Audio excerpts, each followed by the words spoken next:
Good evening and welcome to MC204 News Break. Coming up, we'll tell you a little about the famous water park in Grafton, Illinois called Raging Rivers. But first, an SIUE student speaks about his creative talents in theater makeup and costuming. He does most of this work by himself and buys costumes from all over the world.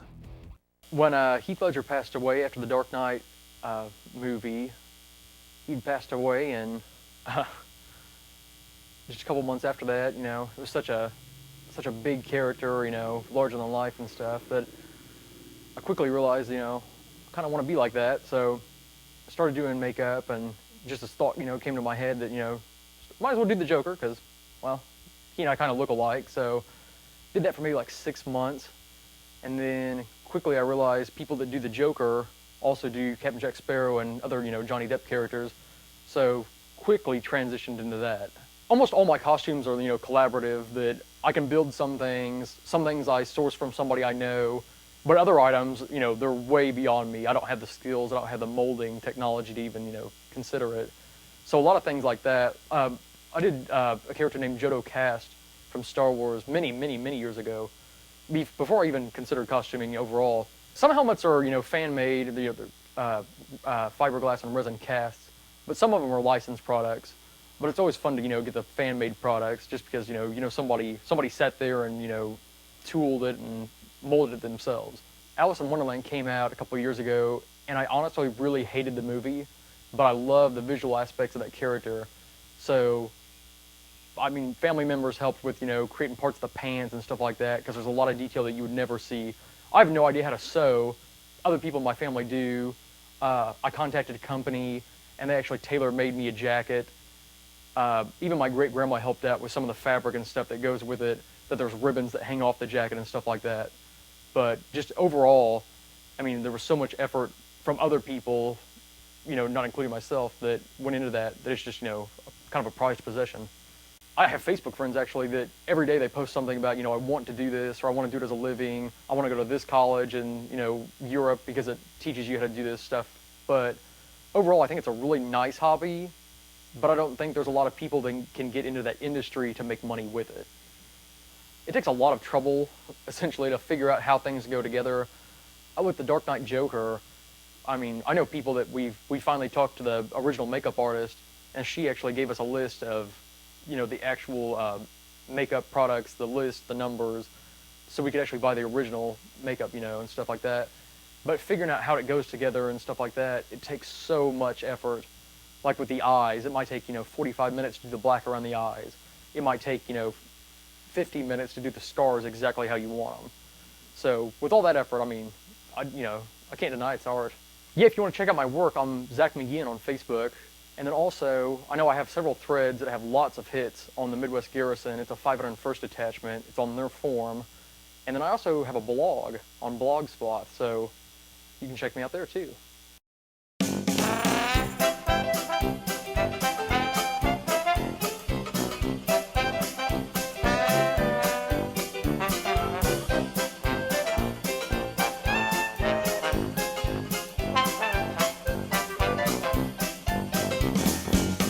It's a place for everyone. Southern Illinois University Edwardsville, bringing friends together one moment at a time. Register online, siue.edu. Welcome to the Gardens at SIUE. The Gardens is your perfect escape with its diverse natural surroundings and tranquil ambiance.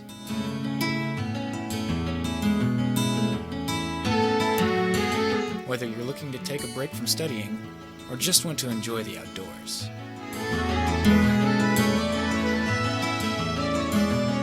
SIUE, where the E equals environment. Well, that seems like a talent that is very rare to me. I'm not sure if I'd ever have the patience for that or not. Next up, we have a segment on Raging Rivers, located right off the Great River Road. This park in Grafton, Illinois is famous for their wave pool and toilet bowl slide.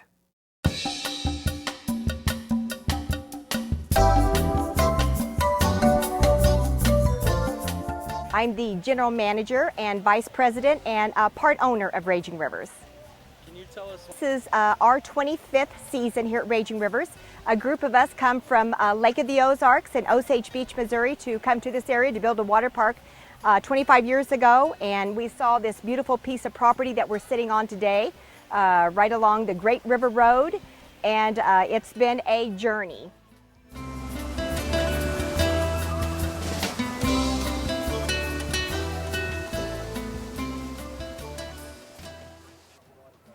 My favorite part of the water park is the toilet bowl because it goes really fast, and that's my favorite water slide. You know what? My husband and I joined up with a small group when we came to this area looking to build a water park, probably somewhere really in the St. Louis area. But once we came to the Illinois side and looked at the view that we have today, that's where we decided that that's where Raging Rivers would be built.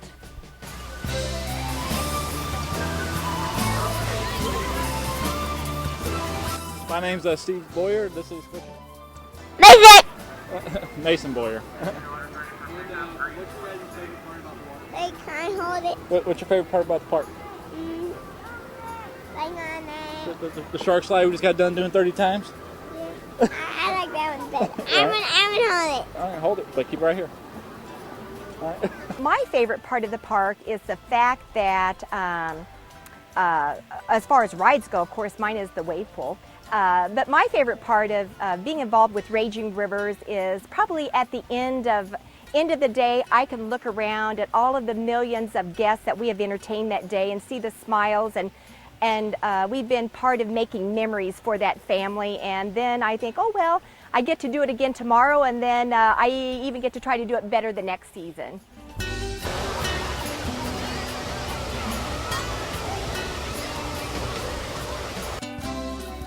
Our newest slide our newest attraction has been Treehouse Harbor. It's where the bucket tips over every so often. It holds 500 gallons of water, but it only tips about 300 at a time. So that's a family interactive area, and it's a great ride. It's a family place that the families can enjoy together.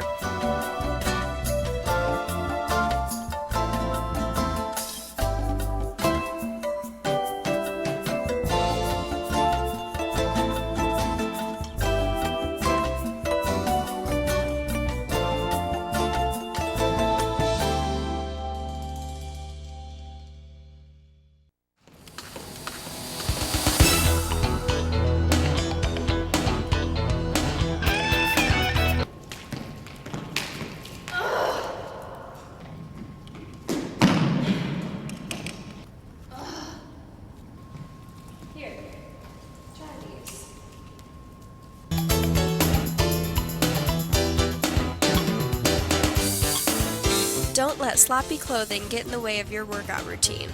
Just do it. Nike. In this, our last segment for tonight, we'll show you an interview with Brandon Eaker, who is pursuing his dreams in recording and producing his own music. It didn't start off as just initially like music. I used to write, my mom's been a writer, my family's, that's what they do. They pretty much write to vent their emotions a lot of the times. I was never really good with that. So, talking about my emotions, so I just started like writing down stuff at first. It just started like kind of your average journal, whatever.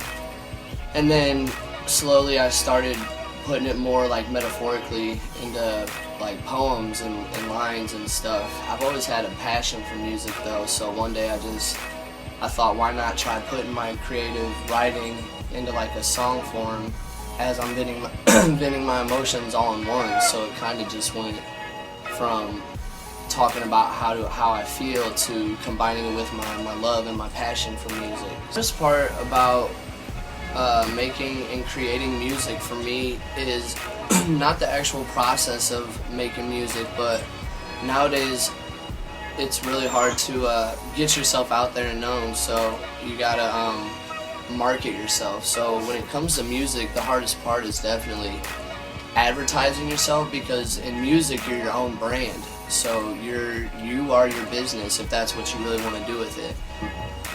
I go to write my music, what I do is I'll go online and I'll find some instrumentals or anything online. I have some that I've made myself too, and if at the time I'm really feeling that instrumental and I know exactly what I want to do with it and how it makes me feel, I can write a song and just sit down there and just listen and do it in a couple hours. But then when it comes to producing the song, actually going into the studio and recording, that can take, you know, anywhere from an hour a song to 3 hours a song. I mean, it just depends on how long you really want to sit there with it. I started off using my GarageBand. That's when I first started indulging into the music scene, like myself creating it.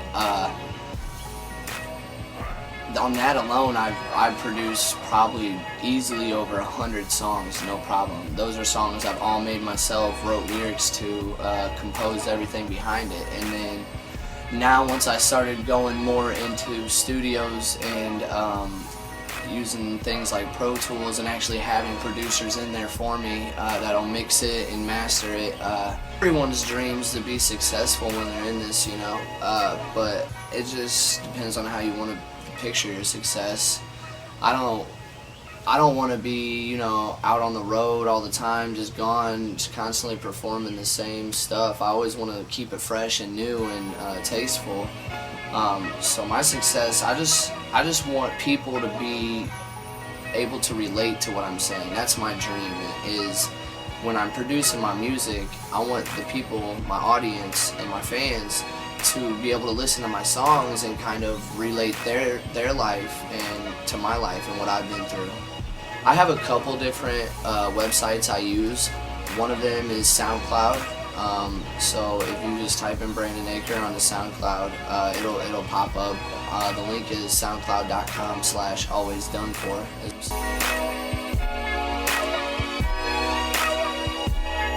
We hope you enjoyed our segments for tonight. Thanks for watching MC204 News Break.